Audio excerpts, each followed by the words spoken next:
Between the remainder and factor theorem, दोनों में differences क्या होता है, किस मेथड से क्या करना होता है, बस जनरली आपको केवल यही जानना है इस चैप्टर में। ठीक है, तो बस इस चैप्टर में केवल मैं इस कॉन्सेप्ट को क्लियर कर देता हूं, तो आपको समझ में आ जाएगा कि फैक्टर थ्योरम क्या होता है और रिमाइंडर थ्योरम क्या होता है।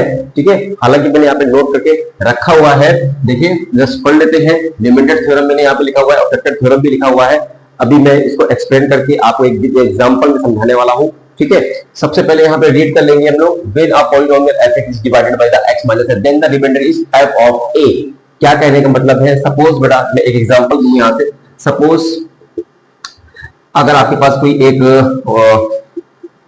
पॉलिनोमियल है fx, ax square plus bx plus c something ऐसा कुछ दे रखा है सपोज। ठीक है, अच्छा एक दूसरा पॉलिनोमियल ले लेते हैं, आप gf कह सकते हो उसको, और हमने कहा ये इसका एक फैक्टर है कि नहीं, इसका रिमाइंडर थ्योरम से हमें बताना है, जैसे मैंने x माइनस a बोल दिया।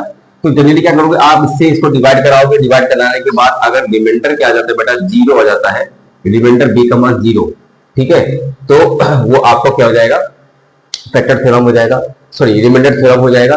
ठीक है, तो जनरली क्या करना है, इसमें कोई भी पॉलिनोमियल आपको दिया गया होगा उसको आपको डिवाइड करना है, कितने x माइनस a से डिवाइड करने के बाद आपको क्या है, जो भी आपका सॉल्यूशन निकल के आएगा, जो भी रिमाइंडर निकल के आएगा और जो क्वेश्चन निकल के आएगा, उस प्रोसेस को, उस तरीके को ही आप कहेंगे क्या, रिमाइंडर थ्योरम। और फैक्टर थ्योरम में क्या करना होता है, सेम वही है कि आपके पास एक फंक्शन f(x) गिवन होगा, दूसरा फंक्शन आपका gx गिवन होगा।